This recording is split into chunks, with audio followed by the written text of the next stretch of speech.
नमस्कार, मी Sheetal.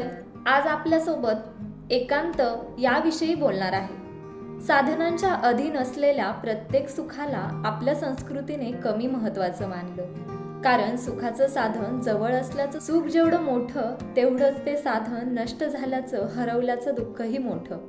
Mobile, TV, radio, cassette player, video अशी असंख्य करमणुकीची साधनं आज आपल्या आयुष्याचा अविभाज्य अंग बनलीत.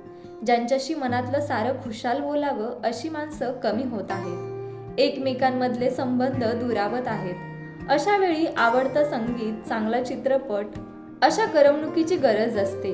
रोजचं काहीसं कंटाळवाणं, क्वचित रटाळ वाटणारं रुटीन अशा करमणुकीमुळे अर्थपूर्ण वाटू लागतं. नृत्य, संगीत, काव्य, नाटक, वाचन, लेखन यांची परंपरा अगदी अनादी काळापासून ते आत्तापर्यंत अगदी नवीन आहे. पण आपण सगळे आजकाल एकांत विसरलोय. एकांतात स्वस्थ बसून राहणं विसरलोय. हे स्वस्थ बसणं म्हणजे आळशीपणा नाही. उलट या एकांतामध्ये मन खूप काही काम करू शकतं. स्वतःच्या जीवनाकडे पाहून गुणदोषांचं परीक्षण केलं जातं. वाचलेलं किंवा ऐकलेल्या चांगल्या विचारांचं चिंतन करता येतं. तसं सतत डोळ्यापुढं असणारं पण रोजच्या धावपळीत आपण ज्याच्याकडे धड पाहतही नाही असं आभाळ, एकटेच असताना त्याच्याकडे पाहताना त्याची भव्यता, त्याच्या रंगाचं सौंदर्य कळतं. एरवी न जाणवणारी चिमण्यांची चिवचिव जाणवते, वृक्षांची सळसळ जाणवते, हवेचा स्पर्श जाणवतो आणि पाहता पाहता जणू काही सर्वजण आपल्याशी बोलू लागतात. आपण एकटेच उरत नाही. एकांतामध्ये आपण स्वतःला समजू शकतो. पहाटेच्या शांत वेळी डोळे मिटून साऱ्या बाह्य जगापासून दूर करून मन एकांतात ठेवणे हे शाळेत शिकवले जायचे. पण तेव्हा एकांत नको होता. मन अल्लड होतं.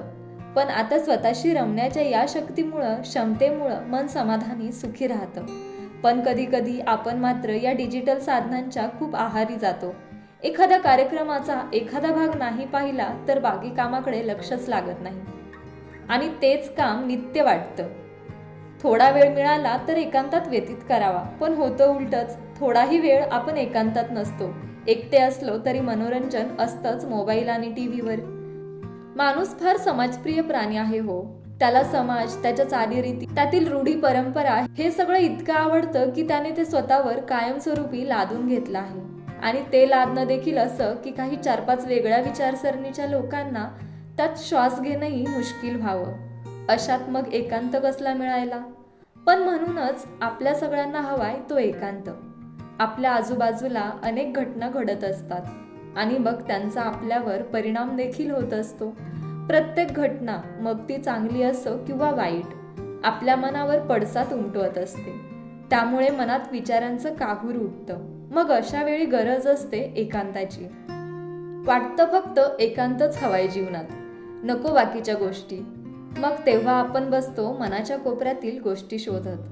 कसं आहे, एकमेकांना सहाय्य जरी करायचे असले तरी मनाच्या मार्गावर एकट्यानेच चालावे लागते. नाहीतर आहेच तो विचारांचं रूप घेतलेला राक्षस मनात. जीवनात बरंच काही घडतं हो. किती आणि काय काय विचार ठेवायचे साठवून. त्याचा निचरा करायला देखील हा एकांतच हवा ना.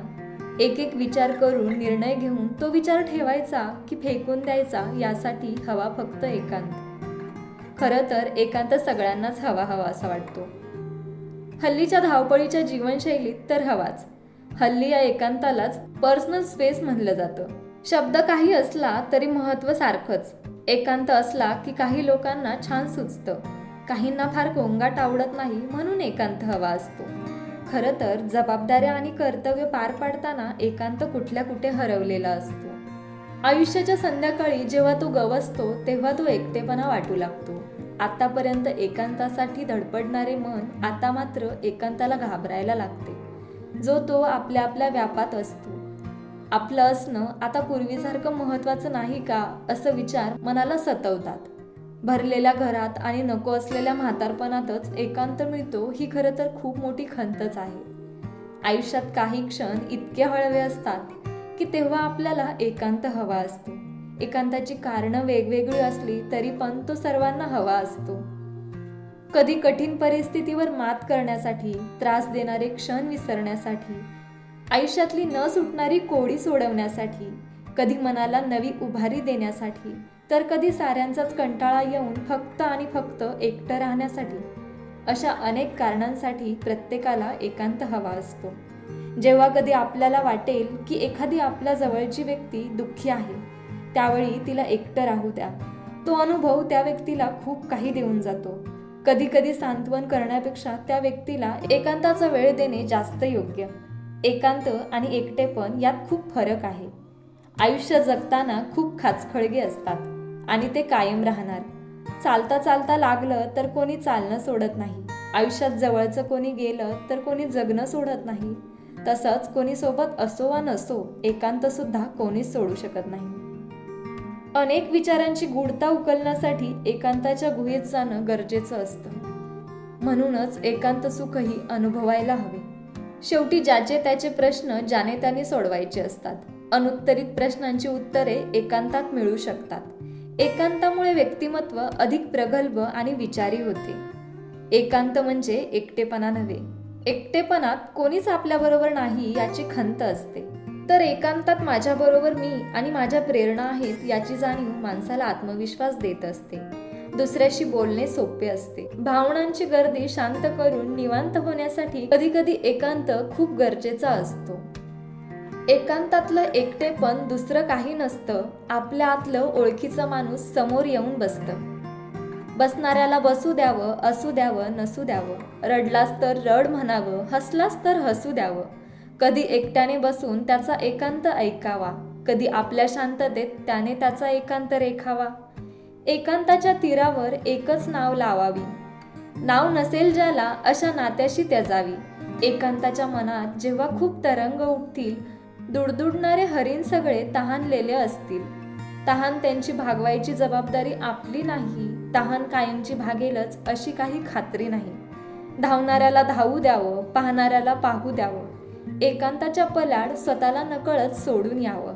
येताना मात्र आतल्या माणसाला सोबत घेऊन यावं. धन्यवाद.